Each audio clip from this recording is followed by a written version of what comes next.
Here's more wrestling news for February 18th, 2023, and we're starting off with tonight's WWE Elimination Chamber Premium Live event, and there's been a lot of questions about the Usos' status for the show.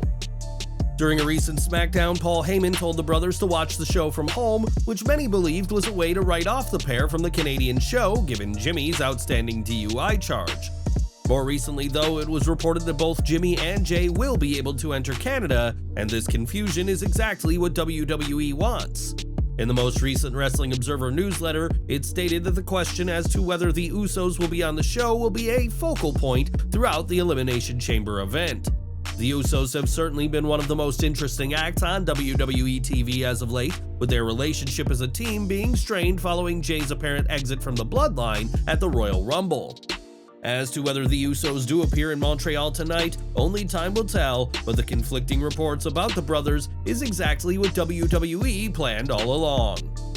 Of course, Montreal is best known to wrestling fans as being the location of the 1997 Survivor Series pay-per-view, where Bret Hart was screwed out of the WWF Championship.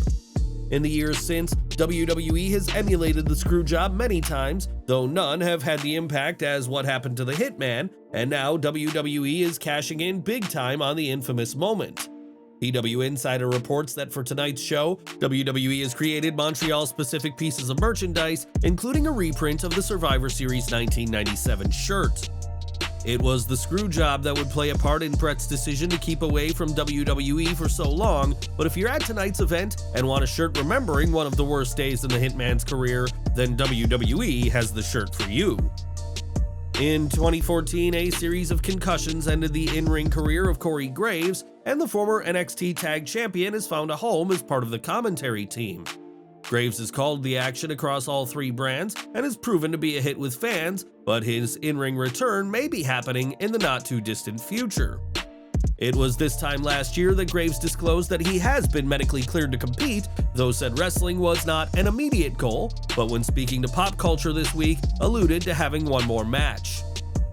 I've recently started working with the NXT talent and helping develop characters and things of that nature, and I've really enjoyed it thus far, so I'm really looking forward to working with NXT a lot more as the year progresses.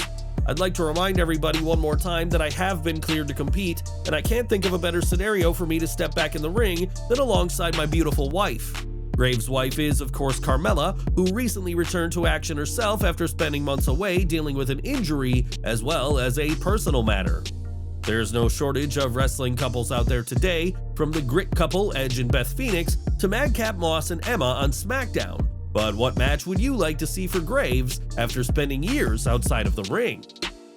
Over to Smackdown now, as last night's show was in Montreal, and the Canadian crowd certainly made their voices heard about Roman Reigns. In the closing segment, Sami Zayn received a thunderous response from the crowd, who didn't let him talk for several minutes as they filled the arena with various chants, including one not fit for TV. The Montreal crowd started chanting "F you, Roman," and when it was clear this chant was not going to stop, Fox had to mute the entire broadcast. WWE even blacked out the screen briefly, likely to avoid airing any unsavory signs fans had made, and while Zayn had a little bit of time to cut a brief promo, much of the audio was still muted when he started talking. Montreal certainly has a lot of passionate fans, and they made their views clear last night, and expect a very lively crowd tonight when Roman Reigns appears in the famed wrestling city. It's safe to say that Mike Tyson is one of the biggest names in the history of professional boxing, but the baddest man on the planet has never shied away from the wrestling industry. A huge pro wrestling fan, Tyson appeared for WWE in 1998, made a guest appearance on Raw in 2010, and has appeared for AEW several times in recent years. While AEW has proven to be Tyson's most recent home in the world of wrestling, it's clear that he still prefers WWE, as he told The Undertaker during an interview on the Hotboxing YouTube channel. These guys wanted to put me on the show and stuff before, but I don't care if they got more money. If Vince puts me on the show, I'd rather go there, even though they, AEW, pay more money. In response, The Undertaker said he could hardly blame Tyson's reasoning, saying that appearing for WWE would get much more play than if he appears for AEW. Tyson's last appearance for AEW was back in November of last year, where he served as a guest commentator, and while Tony Khan may be willing to pay more for Iron Mike, the boxing legend will always prefer WWE over its competition. As of late, WWE has been picking up some big names, with Dragon Lee announcing that he had signed with the company last December, mere moments after winning the AAA World Tag Team Championships. Last month, WWE signed New Japan veteran Carl Fredericks, who made his in-ring debut on last night's NXT Level Up as Eddie Thorpe, and now an even bigger name may be WWE bound. For years, Kota Ibushi defined himself as one of the top stars of AEW, though he is now a free agent and is open to joining WWE for a very interesting reason. Speaking to Dark Puroresu Flosion, Ibushi said he would certainly work with WWE if he had the opportunity to train and generate the next generation of wrestlers at the Performance Center. Ibushi added that he's also interested in having some high-profile matches for WWE, though stopped short of saying who he is looking to face. Kota Ibushi does have some experience in WWE, as he was part of the 2016 Cruiserweight Classic, and the man fans consider to be the favorite to win the tournament probably would have if WWE had been able to get him under contract at the time.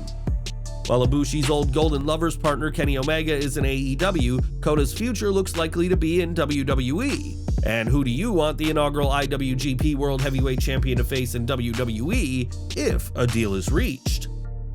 One name fans can already see in WWE is Logan Paul, who has proven to be a hit with fans given his impressive in-ring performances.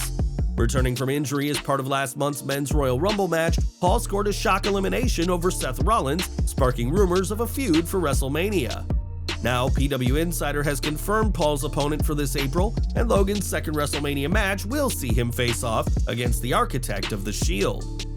While some may see this as a step down for Rollins, the match with Paul will guarantee Seth plenty of TV time and mainstream exposure, and expect a highly entertaining match from the two talented superstars. Now, Tony Khan has been the man in charge of AEW since day one, but some of the company president's actions on social media have been unbecoming of a leader. Khan has, at least in the past, often picked fights with fans who have criticized AEW and has made some huge claims about WWE allegedly spamming AEW with bots, all without proof, and now Khan has made another stir online. During last night's Smackdown, WWE brought in Montreal's own Ariel Helwani to appear on the show, and on Twitter, Khan called Helwani a fraud, adding that he is as legitimate of a reporter as AEW commentator Tony Schiavone. In response, Helwani fired back, saying he was looking forward to his and Khan's next chat, and called TK a snowman, a nod to the claims that Khan uses a certain white powder to keep energetic. While Khan and Helwani have conversed plenty of times, the pair have maintained a unique relationship, with Helwani calling Khan the most frustrating interview of my career last October, and things appear to be frosty between the two. And we're ending today with AEW Rampage, as Keith Lee made his return to TV last night after weeks out of action. During the closing moments of last night's show, Swerve Strickland and his Mogul affiliates laid a beatdown on Dustin Rhodes, and it appeared that the former Goldust was going to have his head slammed into a cinder block. Before that happened though, Lee made his return after being written off TV with the same attack by the Mogul affiliates in December of last year. Attacking Strickland and Parker Boudreaux, Keith Lee made an emphatic return on last night's Rampage, and it is clear his issues with the Mogul affiliates are far from over.